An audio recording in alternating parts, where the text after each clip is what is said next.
하나님 말씀 민수기 8장 1절에서 4절 말씀을 함께 읽도록 하겠습니다. 구약성경 208쪽입니다. 여호와께서 또 모세에게 일러 가라사대 아론에게 고하여 이르라. 등을 켤 때에는 7 등잔을 등대 앞으로 비추게 할지니라 하시매 아론이 그리하여 등불을 등대 앞으로 비치도록 켰으니 여호와께서 모세에게 명하신가 같았더라. 이 등대의 제도는 이러하니 곧 금을 쳐서 만든 것인데 밑판에서 그 끝까지 쳐서 만든 것이라. 모세가 여호와께서 자기에게 보이신 식양을 따라 이 등대를 만들었더라. 아멘. 앞뒤 본문과 이렇게 연결해 보면 등대를 말씀하시는 것이 어떤 의미를 갖게 되는가, 거기에 대한 내용이 나옵니다. 성소 안에 여러 가지 이 기구들이 있죠. 그 중에 이 등대를 말씀하고 계신 거예요. 많은 사람들은 성막에 있는 성소와 지성소에 있는 그러한 것들의 의미가 무엇인지에 대해서 굉장히 궁금해하고요. 이런 말씀을 듣게 되면 이것은 이것을 의미하는구나, 그것을 알고 싶어 하죠. 그러나 그것을 안다고 해서 천국까지 못합니다. 말씀을 듣는 사람들이나 아니면 제 녹취록을 보는 사람들은 정보를 듣기를 원하는 사람들이 많아요. 그 정보를 알아서 어디에 써먹으려고 하느냐는 겁니다. 말씀은 살아있습니다. 주님이 친히 일어나세요. 그러니 이 말씀을 배웠다라고 한다는 것은, 배워서 조금 알았다, 깨달았다라고 한다는 것은 그만큼 교만하다라는 겁니다. 예수님을 죽인 자들이 말씀을 배웠던 자들이고요. 말씀을 좀 알게 되면 판단자가 되는 겁니다. 주님은 죄인을 부르러 오셨거든요. 출애굽기 25장을 보게 되면 이 등대에 대한 말씀이 나옵니다. 25장 31절 이하를 보게 되면 너는 정금으로 등대를 쳐서 만들되 그 밑판과 줄기와 장과 꽃받침과 꽃을 한 덩이로 연하게 하고 가지 6을 등대 곁에서 나오게 하되 그 3가지는 이편으로 나오고 그 3가지는 저편으로 나오게 하며 이편 가지에 살구꽃 형상의 잔색과 꽃받침과 꽃이 있게 하고 저편 가지에도 살구꽃 형상의 잔색과 꽃받침과 꽃이 있게 하여 등대에서 나온 6가지를 갖게 할지며 등대 줄기에는 살구꽃 형상의 잔넷과 꽃받침과 꽃이 있게 하고 등대에서 나온 6가지를 위하여 꽃받침이 있게 하되 2가지 아래 한 꽃받침이 있어 줄기와 연하게 하며 또 2가지 아래 한 꽃받침이 있어 줄기와 연하게 하며 또 2가지 아래 한 꽃받침이 있어 줄기와 연하게 하고 그 꽃받침과 가지를 줄기와 연하게 하여 전부를 정금으로 쳐 만들고 등잔 7을 만들어 그 위에 두어 앞을 비추게 하며 그 불집게와 불똥그릇도 정금으로 만들지니 등대와 이 모든 기구를 정금 1 달란트로 만들되 너는 상가 이 산에서 네게 보인 식양대로 할지니라. 등대를 만들라고 하실 때 등대의 식양에 대해서 굉장히 길게 말씀을 하시죠. 그런데 오늘 본문을 보면 굉장히 짧게 말씀을 합니다. 그리고 출애굽기 37장을 보면 똑같이 등대를 만들라는 말씀이 나오는데 출애굽기 25장과 별반 다르지 않습니다. 출애굽기 37장 17절 이하를 보면 17절에서 24절까지 그 내용이 나옵니다. 거의 비슷하게 말씀을 하고 계세요. 그러면 이 말씀들과 민수기에 군사들을 만들었잖아요. 전쟁을 하기 위한 진영을 갖추었고 그 군사들을 준비한 상태에서 하나님께서 이 등대를 말씀하시는 이유가 무엇이냐라는 겁니다. 먼저 이 차이점을 보게 되면 다시 말씀을 읽어드리면 아론에게 고하여 이르라 등을 켤 때에는 7 등잔을 등대 앞으로 비치게 할지니라. 등을 켜고 난 뒤에 이 등불을 앞으로 비치게 하라는 거예요. 등불이 비치는 곳은 당연히 이 맞은편에 있는 진설병 쪽입니다. 물론 향단 쪽으로도 비치게 되는데 이렇게 마주보게 되는 거예요. 예, 향단도 중요하지만 지금 이 본문에서는 진설병, 12개의 진설병, 이스라엘을 대표한다고 볼 수 있거든요. 물론 만나를 대표한다고도 볼 수 있어요. 말씀은 어느 하나 이거다 이렇게 말할 수도 있고요. 말하지 못합니다. 인간은 답을 찾잖아요. 근데 말씀은 답을 주는 것이 아니라 십자가를 증거합니다.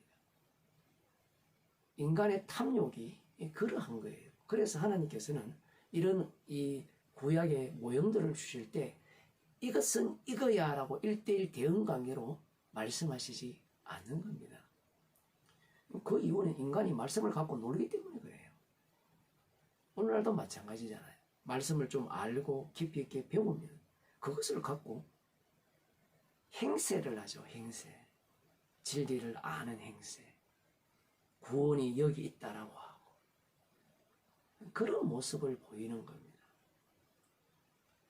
지금 등들을 이렇게 비추게 하고 그래서 비추도록 켰으니 여호와께서 모세에게 명하신가 같았더라. 아론이 순종했어요. 별로 중요하지도 않은 것 같죠. 그 다음 나오는 내용이 딱 한 절로 아까 굉장히 긴 말씀을 정리해 놨습니다. 이 등대의 제도는 이러하니 곧 금을 쳐서 만든 것인데 밑판에서 그 꽃까지 쳐서 만든 것이라. 모세와 여호와께서 자기에게 보이신 식양을 따라 이 등들을 만들었더라. 굉장히 긴 구절을 이 한 절에 축약을 해놨다라고도 볼 수 있어요. 아니면 민수기에서 하시고자 하는 말씀을 위해서 이 말씀을 이렇게 짧게 기록한 겁니다. 이 말씀의 핵심은 금을 쳐서 만들었다라고 하면서 이 밑판부터 여러 가지 것들이 있잖아요. 나중에 7 촛대가 등대가 되는데 그런 것들은 다 생략하고 밑판에서 그 꽃까지 쳐서 만든 것이라 끝. 이렇게 되는 거예요. 왜 이렇게 말씀을 하시는가? 여기에서 말씀하시고자 하는 것은 등대가 어떻게 만들어지는가? 금 한 덩어리를 쳐서 만드셨다라는 겁니다. 이것이 도대체 무슨 의미냐라고 하면 지금 성전에 세워지는 등대는 당연히 여호와의 빛을 이렇게 말씀하신다라고 볼 수밖에 없습니다. 성경에 그렇게 나와 있고요. 그런데 그것이 신약에도 마찬가지잖아요. 빛이 세상에 왔음에 물론 그 빛은 궁극적으로 십자가이신 주님이신데 그것을 말씀을 하시는데 이것이 이후에 나오는 레이지파라든가 그런 그 직무 그들의 어떤 것들과 어떤 관련성이 있고 전쟁을 할 때 어떤 연관성이 있는가를 우리가 알아야 되는 겁니다. 그래서 지금 여기에서 말씀하시는 바의 그 핵심은 이 빛이 12 그 진설병에 이렇게 비치죠. 그러면 이 진설병은 비침으로 살아난다라는 것으로 끝나는 것이 아니라 이 빛을 비춤을 받은 자들은 어떤 빛을 비춤을 받았는가를 먼저 알아야 돼요. 제가 방금 이 등잔을 여호와 하나님을 이렇게 여호와 하나님의 빛을 말씀하신다 그렇게 제가 말씀을 드렸잖아요. 그런데 그 빛이 되기 위해서 어떻게 등잔이 만들어졌습니까? 망치로 두들겨서 만들어진 거예요. 제가 좀 알레고리식으로 해석을 하는 것 같지만 그렇지 않습니다. 합리적인 사고를 가진 사람들은 이렇게 설교를 하면 그렇게 영예를 하느냐 알레고리로 푸느냐 이렇게 얘기하는데 인간이 하나님의 말씀을 규정할 근거가 없어요. 왜 이렇게 말씀을 하시느냐? 하나님이 친히 낮아지셨죠. 그 하나님이 낮아지신 그분이 시내산에 계시는 분이 지금 이스라엘 백성과 동행을 하는데 그 동행하는 그 모습을 지금 이 성소 안에서 보여주고 있다고 볼 수 있습니다. 무엇과 이 등대와 12 진설병. 그러면 이들은 빛이 그냥 나온 빛이 아니었죠. 하나님의 희생에서 나오는, 낮아지심에서 나오는 빛입니다. 그럼 그 빛을 받는 것으로, 구원받는 것으로 끝나느냐? 그게 아니에요. 그 비침을 받은 자들은 반드시 그 빛으로서 어떤 인생을 살게 되느냐, 이스라엘은 어떤 모습을 보여야 하느냐라고 할 때는 두드려 맞아야 돼요. 희생의 자리로 들어가는 거예요. 사실 오늘 말씀을 이렇게 다 하려면 굉장히 많은 시간이 필요한데 조금 짧게 이렇게 말씀드리겠습니다. 이 등불이 바뀌어요. 어떻게 바뀌는가 라고 하면 이 사무엘 하를 보게 되면 그 전에 이 사무엘 선지자가 이제 이 엘리 제사장 집에 가서 그 성소에 가서 거하게 되잖아요. 잠을 잘 때 하나님께서 사무엘을 부르시는데 그 등불이 아직 꺼지지 않았더라, 이런 표현이 나와요. 사무엘상. 그 말씀이 단순히 이 등불이 꺼지지 않았다라는 의미를 담고 있는 것이 아니라 그것과 함께 사무엘 선지자가 등장을 하죠. 사무엘 선지자가 등장함으로 말미암아 이 엘리 대제사장이 사무엘 선지자와 이 교체가 되어버려요. 물론 사무엘 선지자와의 교체는 아닌데 그 대제사장의 자리에 이제 이후에 다윗 왕이 위치를 하게 되는 겁니다. 그래서 등불의 의미가 어떻게 바뀌느냐라고 하면, 물론 다윗의 아들인 솔로몬 왕이 이 성전을 건축해서 그곳에 등불을 켭니다. 그런데 이미 그 등불의 의미가 바뀌어져 버렸어요. 왜냐하면 등불이 계속해서 그 기능을 감당을 하려면 대제사장의 기능이 계속해서 살아있어야 돼요. 그러나 다윗 왕이 세워짐으로 말미암아 대제사장의 기능을 다윗 왕이 흡수해 버립니다. 형식적으로는 대제사장이 있어요. 제사도 드려집니다. 그러나 이스라엘이 범죄함으로 말미암아 이미 등불은 꺼지고 등불의 의미는 다른 노선으로 갈아탄 거예요. 그럼 그 등불이 뭐냐라고 하면 사무엘하 21장 17절입니다.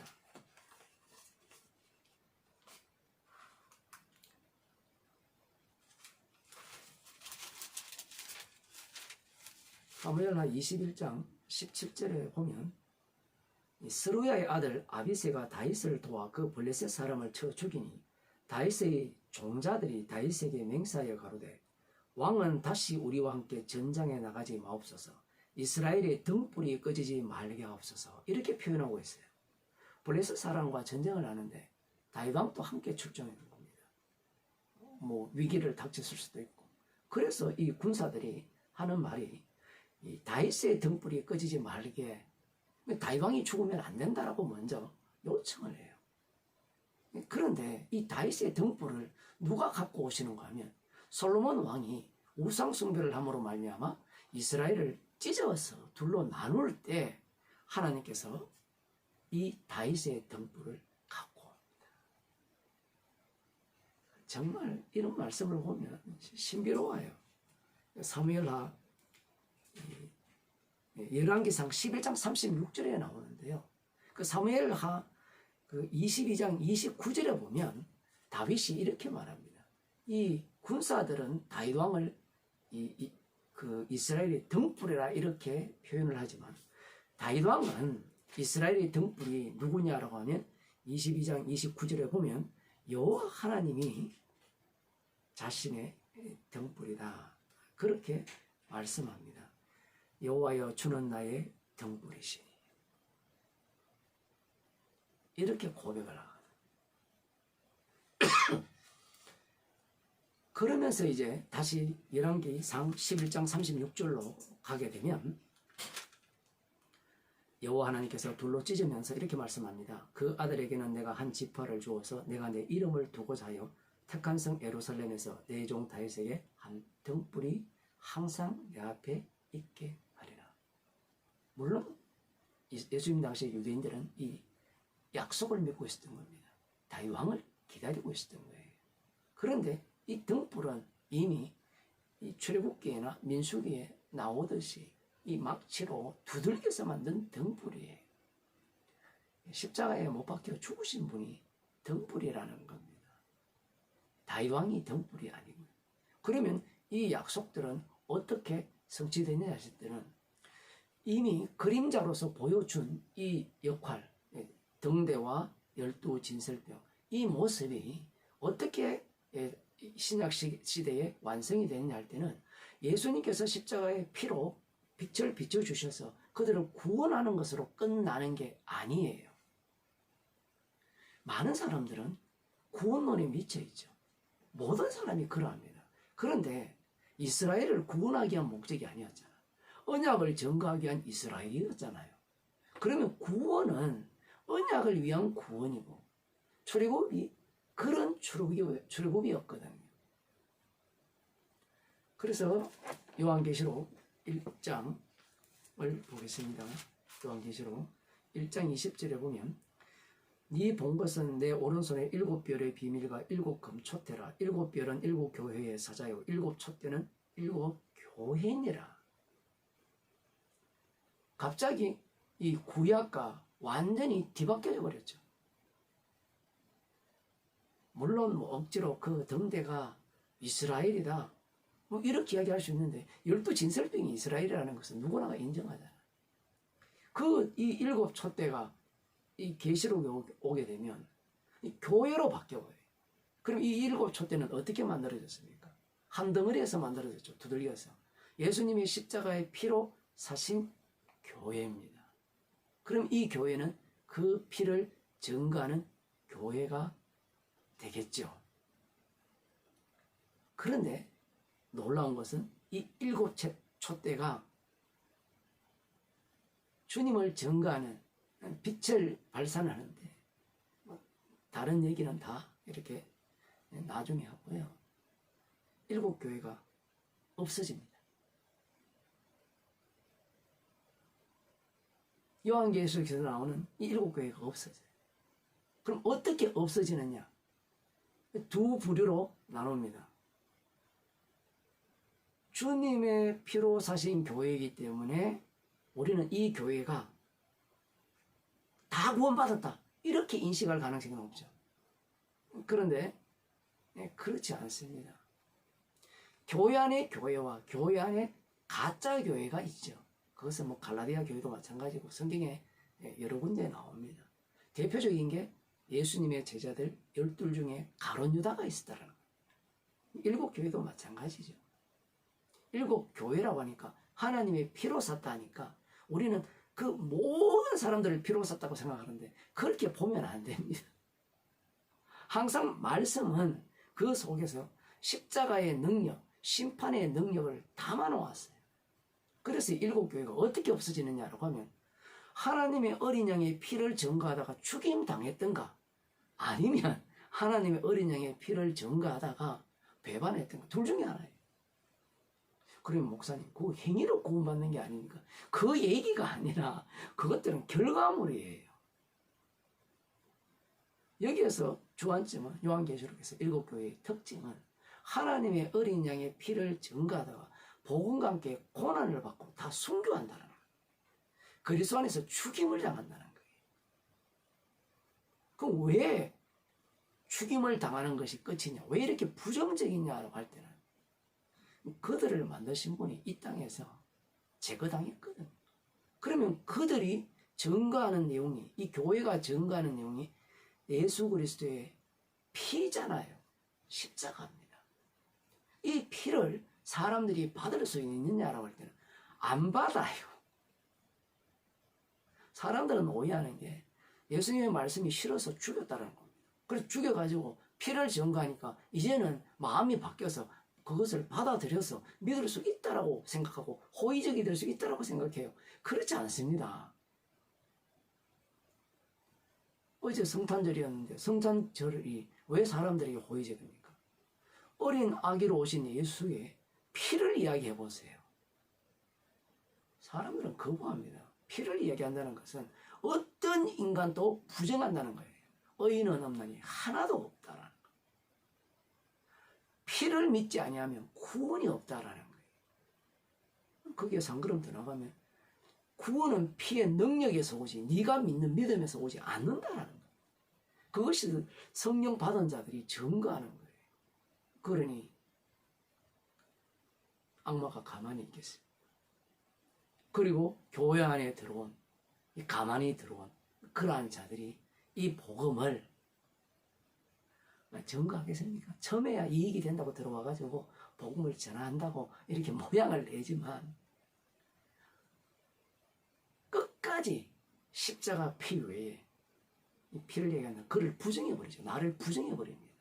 그걸 얘기할 때는 똑같이 어느 편에 서느냐라고 할 때는 이 하나님의 피로 사신 교회를 공격하는 나를 인정하는 마귀 편에 서게 되는 것. 일곱 촛대가 일곱 교회라고 했죠. 그러니 우리는 이미 인생이 확정이 되었어요. 십자가의 길이 확정된 겁니다. 오늘 본문으로 표현하면 두들겨 만들어지는 빛입니다. 기도하시겠습니다. 하나님 아버지, 주님과 함께 죽이셔서 더 이상 나를 살리시지 않고 내 안에 그리스도를 살게 하셔서 십자가의 증인으로 삼아주심을 감사드립니다. 하나님 대신 예수 그리스도의 피로 사신 교회에게 주님의 피만을 자랑하는 주의 백성이 되게 하여 주옵소서. 예수님 이름으로 기도드리옵나이다.